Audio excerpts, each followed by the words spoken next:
The moon has been watching Earth stoically for billions of years, and in 1969 we finally sent people there for the first time. Slashed funding and a lack of return on investment for lunar expeditions mean nobody has gone to the moon's surface since 1972. But could the moon be a future home for humanity? This is Unveiled, and today we're answering the extraordinary question, what if we took an ark to colonize the moon? Are you a fiend for facts? Are you constantly curious? Then why not subscribe to Unveiled for more clips like this one and ring the bell for more fascinating content? Though moon missions have, unfortunately, fallen by the wayside in the last few decades, things seem to be looking up for our closest celestial neighbor. With more space agencies and private companies capable of spaceflight than ever before, attention is back on the moon. And NASA is in the midst of planning a renewed lunar expedition, the Artemis program. Among other things, Artemis will be looking to launch more crewed missions and eventually build the Lunar Gateway, a space station in orbit around the moon, just like the International Space Station orbits Earth. The Lunar Gateway will give astronauts better access to the moon than ever before, allowing them to descend to the surface for months or even years of study. Currently set to launch in 2024, we'll hopefully see this endeavor come to fruition by the end of the decade. Elsewhere in the world, China and Russia are collaborating on a similar plan to construct a permanent base, the International Lunar Research Station, on the surface. But these are still relatively small-scale space missions that will only sustain a handful of people for short periods of time until they return to Earth. They'd spend their time performing experiments and studying rocks.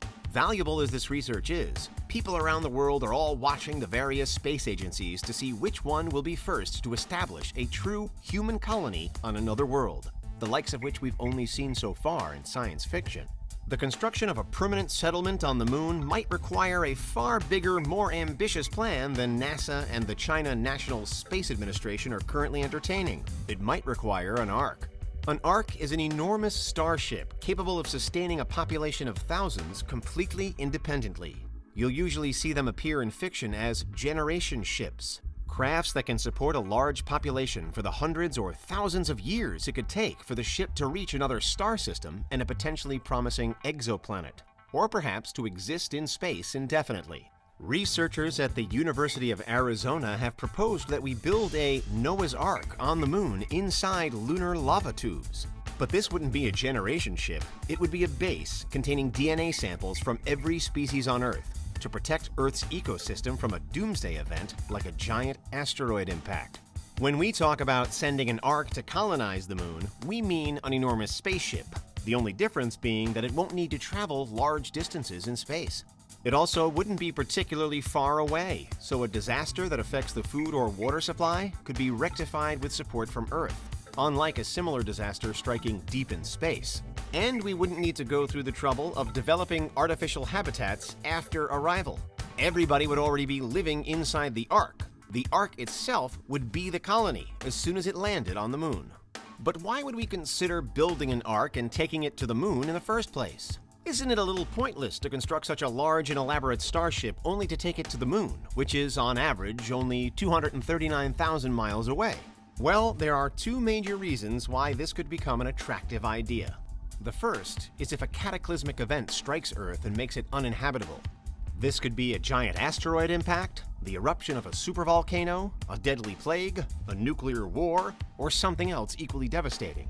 Of course, in the event of such a catastrophe, we could also build an ark and simply reside in it here to protect ourselves against toxic conditions on Earth. The moon, after all, is extremely cold, has no air, and is subjected to large amounts of radiation. The condition of Earth would have to be worse than that to make going to the moon viable. That's hard to imagine, but it's not completely impossible either.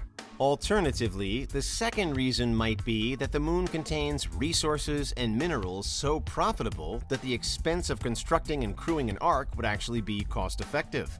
The ark, in short, would be a mining town. Lunar mining, and space mining generally, is an idea that has been thrown around for a long time, but it's finally looking like it might actually be possible. And not just possible, but extremely lucrative, potentially generating trillions of dollars in revenue. Of course, building the ark in the first place and sending it to the moon while paying everybody who lives there for the incredibly hazardous job they'd be doing would be an enormous cost in and of itself. The Apollo program, after all, cost over $280 billion when adjusted for inflation, and astronauts were only on the moon for a few days in total. Space mining in general would be safer, more efficient, and more cost-effective if it were automated, reducing the cost of labor and the risk to human lives. But we wouldn't need to build a self-sustaining ark to accomplish this. Perhaps in the end, there's no good reason to send an ark to the moon beyond the desire of people who've had enough of Earth and want to become lunar colonists, maybe with the aim of someday terraforming it to create more living space. An ark like this definitely would be an important step towards colonizing the moon. It would be a great base of operations to start the process of constructing an artificial atmosphere or even building a domed city. The Shackleton crater within the South Pole Aitken Basin has often been suggested as a viable site for this project. It's a vast space 13 miles in diameter and 2.6 miles deep. The dome would be able to hold an Earth-like atmosphere, meaning we could green the lunar surface underneath it. Since the rims of the crater receive almost constant sunlight, they'd be a prime location for solar panels to power the new colony. Nearby shadowed regions could be good sources of frozen water for both drinking and manufacturing fuel.